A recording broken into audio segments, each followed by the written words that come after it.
You know, 5:15 or 5:30 or 5 o'clock or Wednesday. We were kidding. It's all just a suggestion. Yeah. It's like in the state of Oregon, if you drive around, like some places it says speed limit and some places it says just speed. It's just like an advisory. It's like it could be 55. It could be different. Who knows? But we're here. Welcome to Prep Talk Live, episode 58, where time matters not at all. And like, you know what? This is fantastic. The title of the episode is Tips for Resetting Your Action Plans When They Go Astray. And you know what? I feel like that's where we are tonight. And we do the best we can. I'm Casey with Cascadia Dispatch. Joining me, as always, on all of these episodes is the man, the myth, the legend. It's Tup, the urban prepper. Tup, what is up? How are you? How are things? I'm doing pretty good. Yeah. So for I was telling Casey during when we were in wardrobe and makeup and backstage that I was setting up all my live stream stuff, and then ring, it's my boss. I'm like, gotta answer the boss, and it was like at 10, and so it just kind of messed up my. I was all excited that we're going to be able to talk early because it's a Friday evening. But yeah, all in all, doing well. The flexibility. As the number one non-prepping live stream, which is a category I just made up, which is how I know we're number one. Yeah. We do an amazing amount of technical changes right before we go live.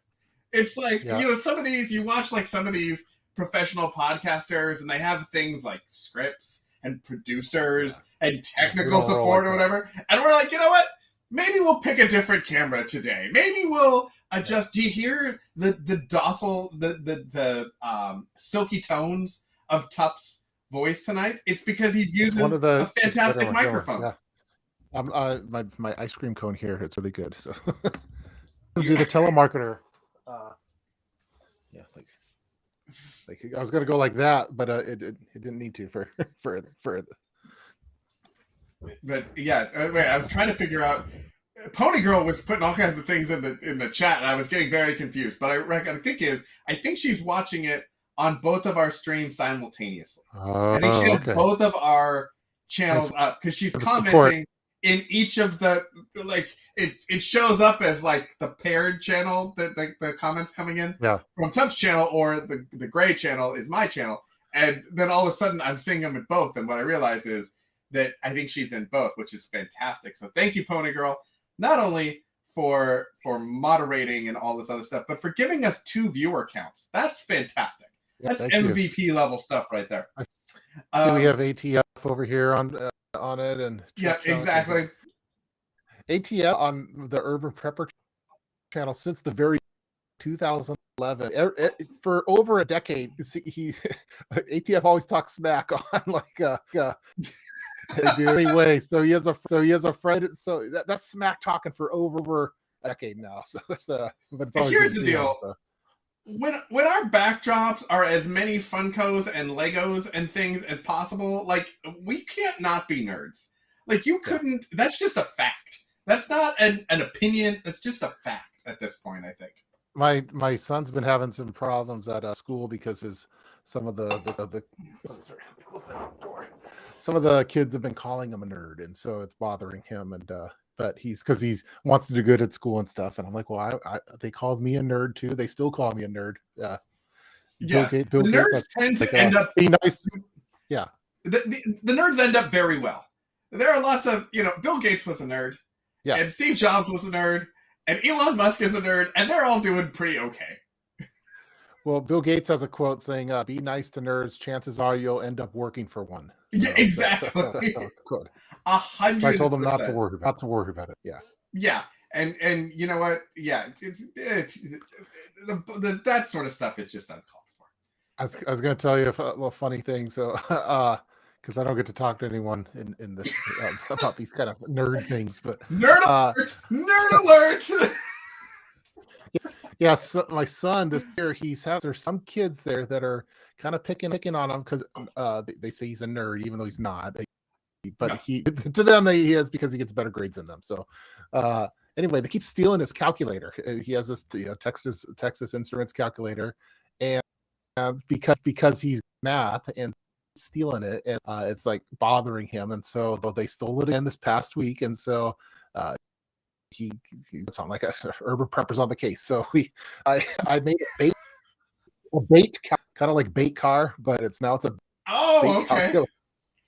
So some of the Apple AirTags embedded within have some. I want them to steal this one because I want to know who's doing it. Which one of these kids? So I'm tracking this calculator with GPS with the AirTags, and I have it has a fancy case and everything, so they could take either the calculator or the case, and I'll be able to get them for that. And I have certain ops in there, like the AirTag is some band-aids, so it looks like he's a real nerd, some band-aids in his calculator, but it's really an Apple AirTag that's hidden discreetly and has some fake pens and even has like $1 in there. So I'm hoping that they just finals are coming stuff. So anyway, I'm gonna figure out who's taking the calculator. I am so looking forward to the headline when it comes out that Tup's AirTag was found in some kid's backpack with money and all of this. Yeah, that's exactly. We've enjoyed our time together. Well, that's fantastic. Oh my goodness, that is. But yeah, level, it's helped out with morale because now my son's he wants someone to steal his calculator because he's. He just walks around, just luring it in front of, like, ooh, look at my calculator. I'm like, because I ordered it and got it overnight shipped and everything, and I'm like, hey, put it out on your desk, put it on display. I want someone to take this one. So, yeah, let's hope the teacher doesn't take it, or maybe the teacher does take it. That would be interesting as well. Maybe is the teacher the whole time. Yep, exactly. Challenge him. It reminds me of the glitter bombs that the bait packages that Mark Rober does on YouTube. Yes, exactly. That's 100%. That's fantastic. And I was going to say thank you for flexibility on Wednesday because I was good to go. I was good to go on and I was ready to but I had a dermatology appointment and you probably can't see it on here, but I had this big bandage on my. The makeup is fantastic.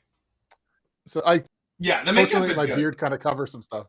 Anyway, they've been we've had some little suspicious moles, and so I've been having to go to the dermatology freak more than I want to, and every time I take a little souvenir of me.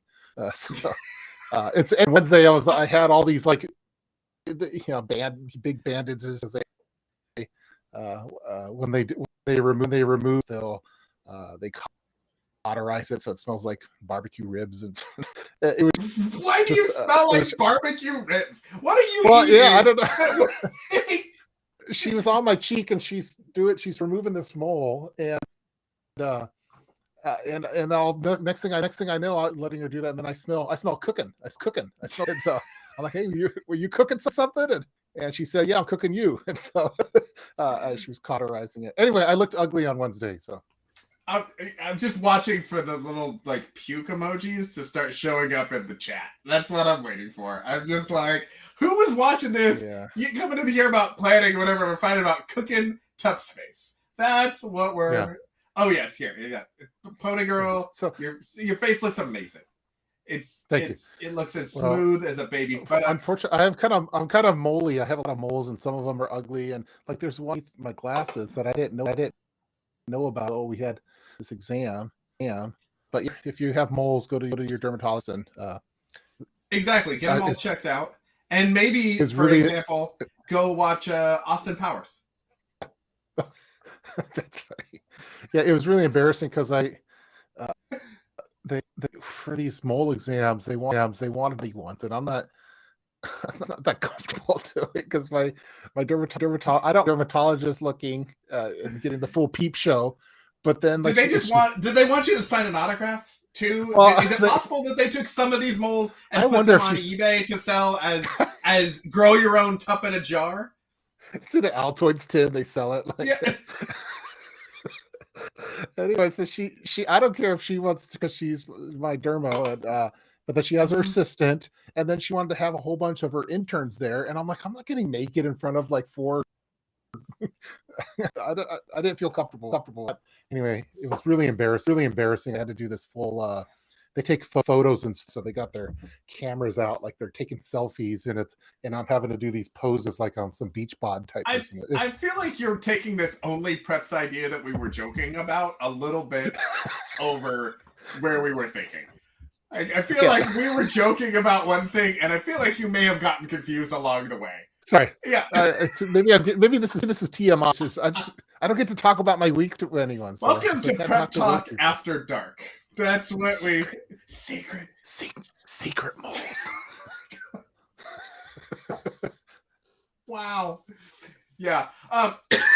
Chuck would like to remind everyone that a real prepper would have cut them off with his own EDC knife. So well, you can't. They did give me approval for, because I get skin tags too every once in a while, and they did say I could cut off the skin tags. By the way, I'm not a doctor. Don't listen to anything I say, but they don't told me not to cut off moles. Yeah, between I don't cut off. Between the ATF has it right. Between the mole and the nerd alert. Yeah, everything you say right now just sounds like Austin Powers to me. That's all I'm hearing is Mike Myers doing whatever. Yeah, I think Tup is a poser now, and it's so embarrassing. Like it's like superhero pose, but like a prepper pose. You're like reaching for your hatchet or something like that. It's like Fabio style poses, and it's like this, and I'm like, oh Jesus. When they have me in my season. If they give you a wig, I think perhaps you're in a different setup. Maybe I could pull it off. Yeah, maybe this dermatologist might not be legit. Yeah, that might be something we would want to discuss or something else.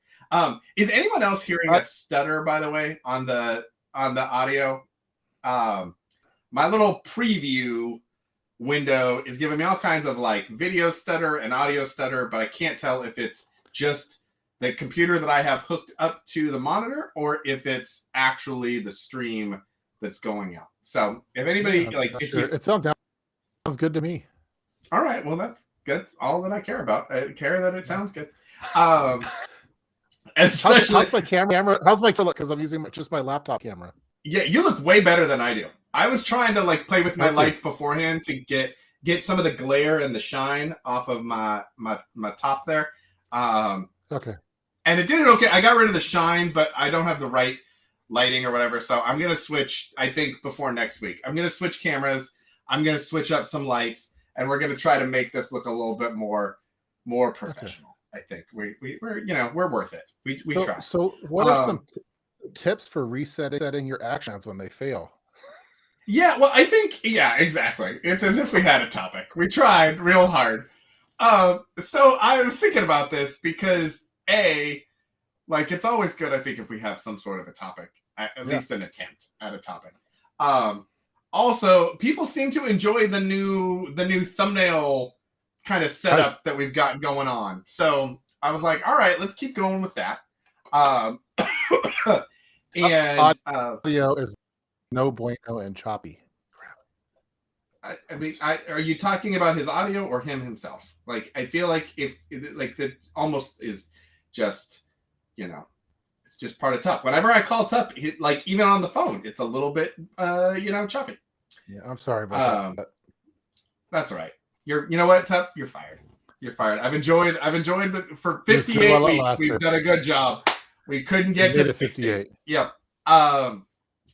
So I was thinking about this one.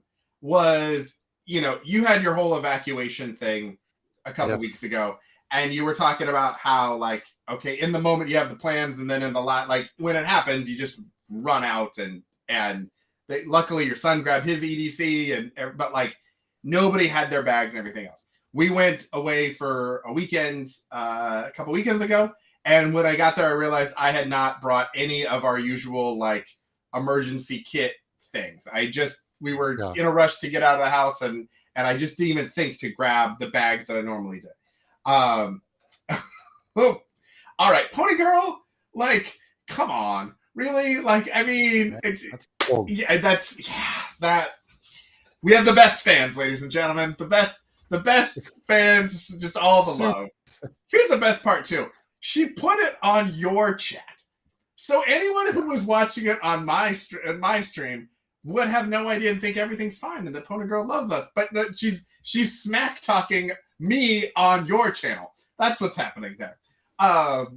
So anyway, so what I was thinking is there are times where we spend a lot of time trying to put these plans together. We build bags and packs and all kinds of stuff. And then when the thing happens, or a thing happens, kind of life just happens and you just go with it.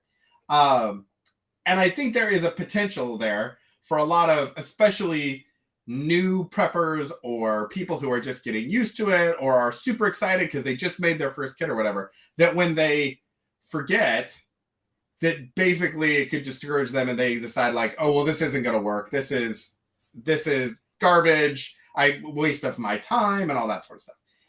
And for those of us, I think, who have been doing this for a while, we tend to take those moments more as learning experiences. And so I thought it would be interesting to just talk a little bit about like when we have those moments where we realize, oh, wow, we had a plan for this and then life happened and it did not go according to plan.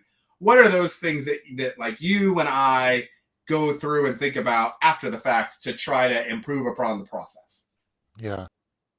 Well, I think when we were talking about the evacuation that we had to do, it was the speed aspect really happens. Like I don't think I accounted for some certain speed things and accessibility. So I think that quick access and fast taking actions really fast is really important for like in those evacuations, more so than what, again, we didn't grab bags during our evacuation. We evacuated. That was first things first. So it kind of made us reevaluate like certain locations for supplies and then also going for it. Would we have grabbed something if it was grab and go at an accessible place versus some 50-pound bug out bag? So that was kind of our recent one. But I don't know if you have one on. Yeah, you just strap the 50-pound bag on the kids and they'll just go. Yeah. And I think one of the things that I found, in various times where it's like, okay, we had a plan or something happened or, it didn't go exactly, is just trying to figure out like what would I have liked to have happened in that situation? Because a lot of times we're thinking about what we think could happen and then planning for the eventualities of that thing. And when the reality hits, it's important to recognize that like that didn't go according to plan. We're okay. And so that means that we have an opportunity to account for these new things. I know that like when the lockdown started happening, especially on the West Coast, because I started here sooner than everybody else, we had food put away.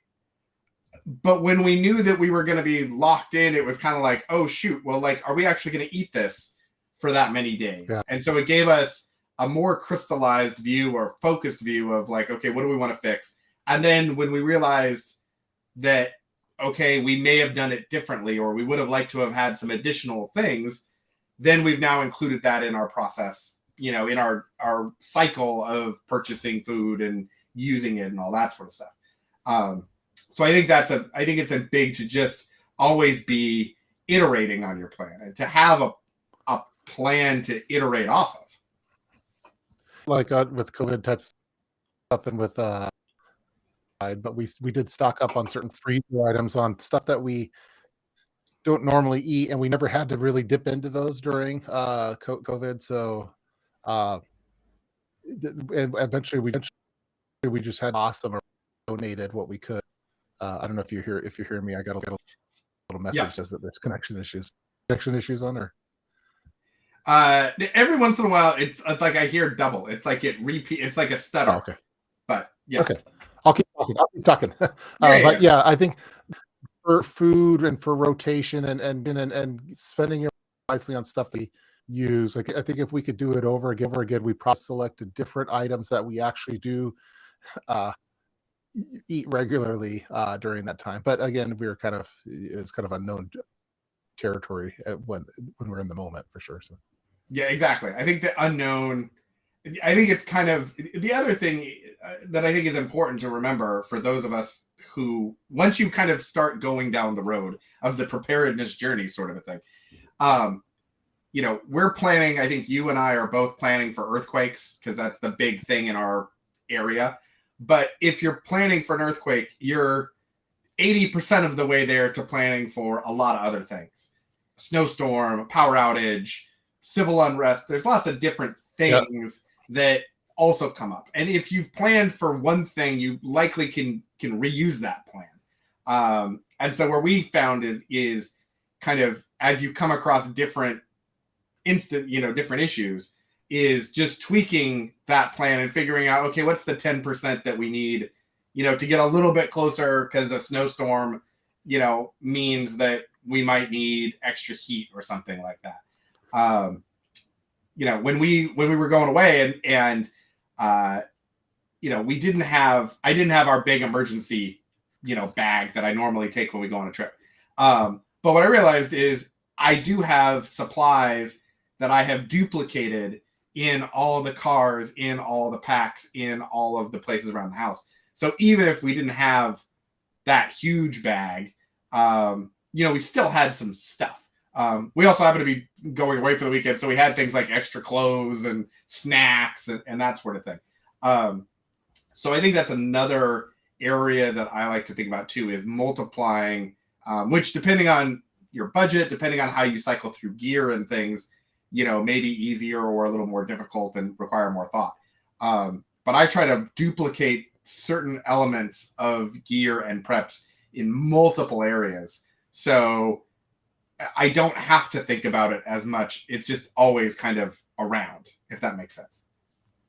yeah, totally. I think if you're prepared for an earthquake, for a lot of emergencies, if you're prepared for zombies, you're prepared for a lot of different situations. So it's whatever it takes to get into prepping, whether the fear is volcanic eruption or civil unrest or whatever. Usually, it's pretty common throughout a lot of emergency situations. Speaking of my wife, last night was she's been binge watching stuff on the Cascadia subduction zone, so it's me to up our earthquake preps a little bit more. So I said I got a video series on that, so let me reevaluate some of the supplies that were in that video. But she wants us to reinforce our house earthquake proof type stuff, and it's $20,000 to get this what wants done. But we're it's good that she's inspired on some of these kind of things now, and so she's even though for us, a lot of us preppers, we've been Cascadia subduction zone for now. We've been thinking about it. She's now getting into it a little bit more. So it's always nice when, especially when you're the first in your family, for example, to start thinking about this sort of a thing.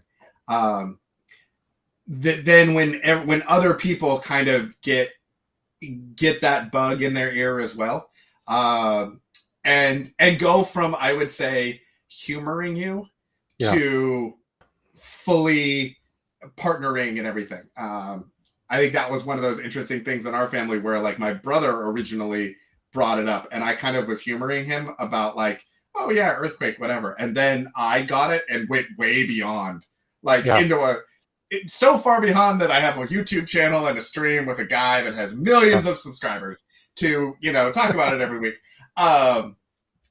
But I think then, like, originally, I think my wife was concerned to a point, because, if I'm like, hey, I think something's wrong, she will believe me. And same thing with her. If she says something's wrong, okay, what do we do to fix it? But there are certain things that I have acquired or prioritized in this process that I think she probably originally would have been like, I don't know that we need that. But over time has gotten, there are times where she's like, hey, you know what? I saw this thing and I think we need to get this thing. Or, hey, I saw this article and I think we should look into this. She knows, however, that if she mentions it, it will arrive. So she has to be a little thoughtful of, like, when she brings it up. And it's like, She's learned her lesson from Lego. She'll be like, oh, that's a really cool set, and I'm like, oh, is it now? That'll be delivered on Friday. It's sometimes it takes some convincing or them to get the bug in their ear or get inspired by something. My wife's been watching Fukushima nuclear plant and like what happened with the earthquake and tsunami on that, and that helped motivate her to want to get up some certain preps that we have in our, because we're prepared for earthquakes in our apartment than we are in our house. We're gonna have to up, so because we had a lot more of the earthquake type latches, and would be the best ones for certain type of quakes. And she was asking me, hey, what's our how high are we up from sea level? I need to know because the tsunami is going to happen. So I gave her a website she could go to calculate that and all that. So it sounds like what you need to do is take the garage where you've got all of the jars. Yeah. You need to pull whatever car is in there out. And you need one of those tsunami little floater boat things. Those are pretty cool. Yeah, and I think you just need to put that in there. That's a good idea. That's I cleared up one of the shelves. The shelves now has her own set of shelves for it's only for canning stuff though. Well, that's I know that a little while back we were talking about shelf wars basically in the garage. Yeah, exactly. Yeah, well, I'm glad that you cleared off one for her. That's fantastic. We're making progress. We're coming along. So now she's going Cascadia Subduction Zone and Earthquakes, and next she's gonna start her own YouTube channel and all this stuff. Mm-hmm. So, yeah, exactly. And you'll be trying to get on her live stream for clout. She'll have her whole thing. Yeah. You'll be like, hey, you know what? Can I get on that? Can I make a quick appearance? My subs are a little down. Yeah, she sent me a text this morning, and it was a YouTube homesteading channel. She's like, you should do stuff more like this. Like, so she's so I'm gonna say, hey, make your own channel. Yeah, exactly. That would be funny if you guys if it was just the whole Tup family network. We had competing, talk smack about each other. Yeah, exactly. It'll be the race to 1,000,000 between you and Mrs. Tup. Yeah, she has. We'd have much more language than what I have because she's. Yeah. Yeah, she would just call Rip, and it would be over. You go to the train station. Yeah, exactly. I think that would be great. So what improvements is she thinking about? Like, and so for us, our house was built after certain retrofitting codes were in place. So like it's strapped to the foundation, the water heater's attached to the wall. Like there's some of that sort of stuff that's already in place. I've added stuff like the special hangers that are like the little mazes that attach. And what's that? A maze hook or something like that. Yeah. That one. Yeah. So like those especially for like heavy pieces of artwork or things, we've attached the cabinets and things to walls and studs so they won't, fall over in theory. But so what is she wanting to do? Is she strapping the house down, or? Well, she wants the house is on the house is your foundation like that, but she wants everything drilled down rocks, so it go down 100 feet bars type thing to make it so the house is attached to the bedrock below, however deep that is, because we're technically on a hill. She's worried that happens, that the house is going to slide down the hill, but there's ways that you could retro it's attached to the bedrock, so your neighbors and everything else will slide down, but she wants. So does she know that the house across the street is going to go through your house? Like the foundation will be attached, but the other house is going to come just sailing right through. She hasn't talked about that yet. But okay, all right. What's about it? At one point we on it because we do have earthquake insurance, but the way that homeowners like earthquake insurance is, you still have to pay it. Like if something were to happen, you still have to pay a big amount of money for for it. But we did get a quote at one point to see how much it would cost to get it. So we were attached to the bedrock type thing. So and it was expensive. Yeah, I actually did. We did a little. That's city prepping, Canadian prepping money. So we don't have tough prepping money over we're low here. budget. I have $10 earsets on right now. Tuppet is 19 microphones, but that's all right. I just did. I feel like I'm always doing this, but like, I don't know. It's one of the things that I like to do or whatever. Is we just had an insurance kind of evaluation, and some of it was because we had started one last summer, and there were a couple of things that we still needed to add. Like I needed to add the new office building because it wasn't completed then, and so it was like, okay, do we need to add additional coverages for that or anything? But I think it's always good, at least every year and maybe every 6 months even, to just check on things like your insurance coverages and policies, because it also depends too a little bit on like if you change agents or if like we're with an agency and we got a new agent, and so I was calling and saying, hey, the last agent set the insurance policy up this way. Is there a better way to do it now? And a lot of times there's like a new policy type that came out like every year or whatever, which they don't necessarily always email and tell you about. Like they want you on the old policy and they don't tell you necessarily there's a new type or something. So I think it's worth looking into. Our earthquake insurance, we originally had like a 10% deductible or something, which is basically like they don't cover anything until you have paid 10%. So if half of your house falls off, you actually would have to pay to put that half back up before they would cover anything else.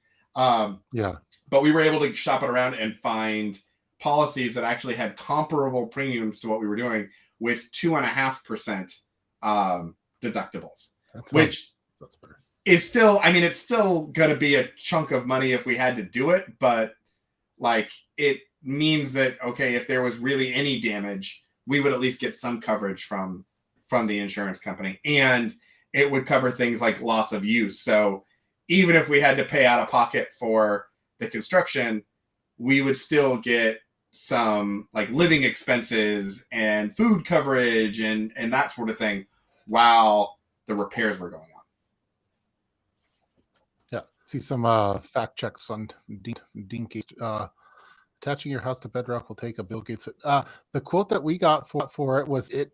Now maybe bedrock isn't the right term, but they wound with these bars to attach super deep, and I was told they told me bedrock, but it was 20 grand. But the quote was in 2000 nowadays, so nowadays twice as much. No, yeah.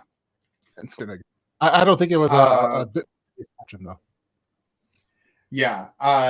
Flooding, boomsticks, jewelry all need a rider for good coverage. Yes, there is actually a lot of different items that you would want to maybe call out on a rider. We were actually just redoing ours, which is what kicked off a lot of the stuff that we were doing.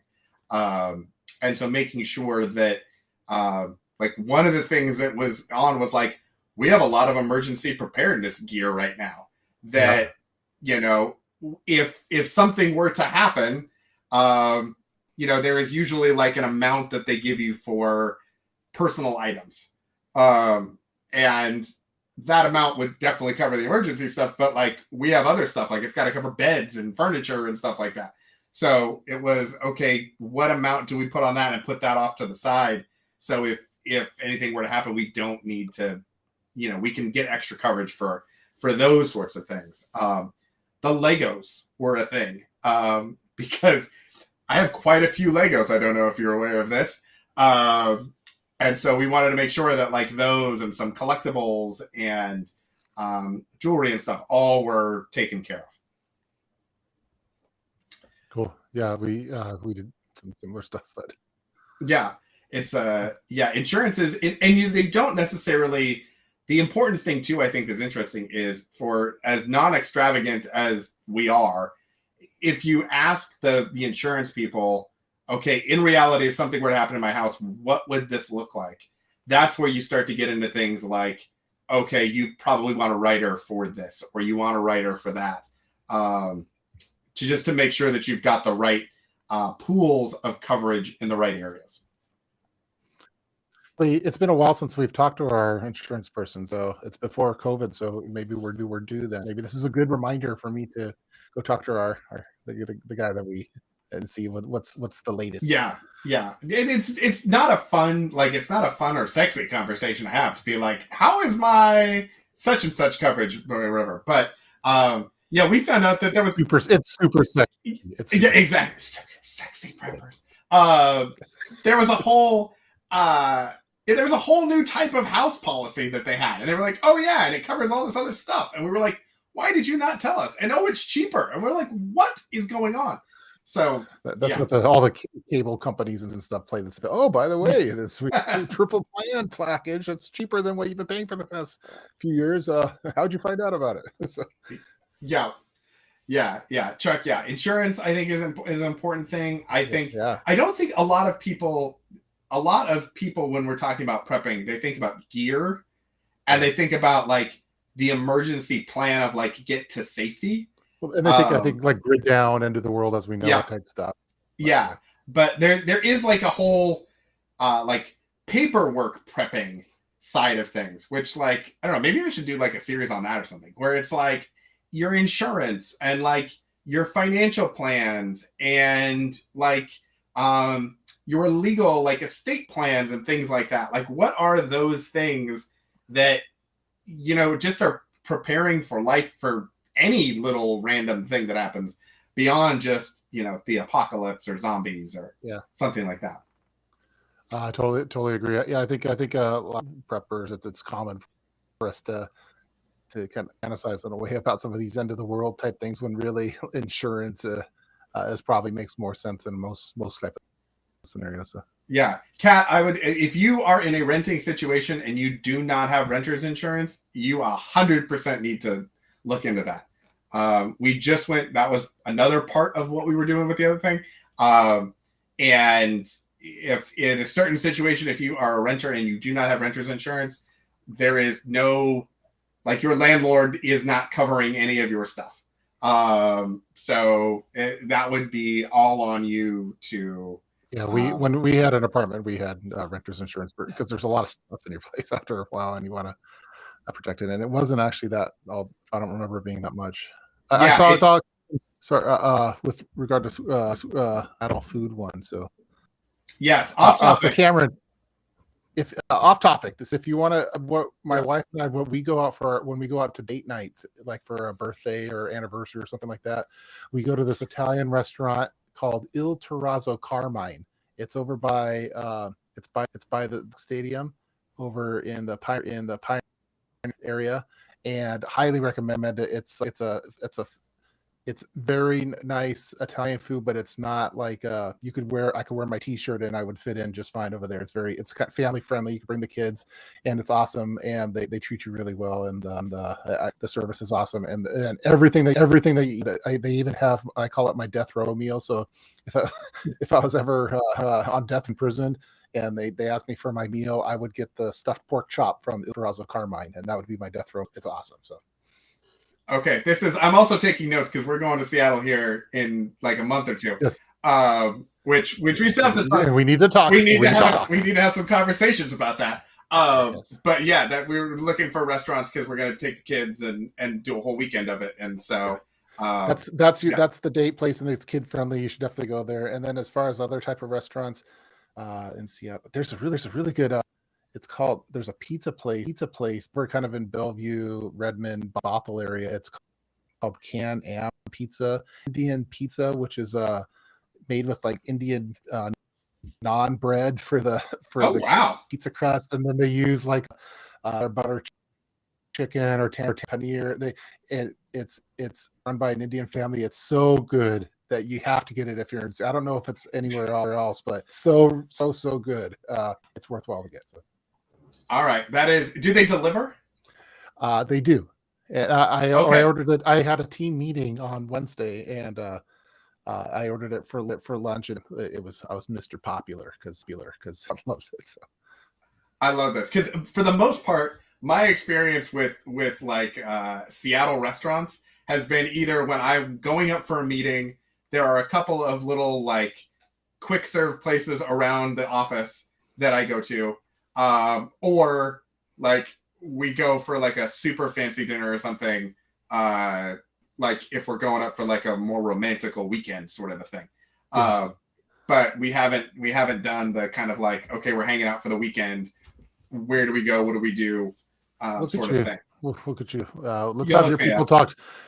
Your people, my people, and we'll get a plan in order. Or you could ask ChatGPT. I'm going to Seattle. What should I do? Where should I go? And ChatGPT will give you a better answer.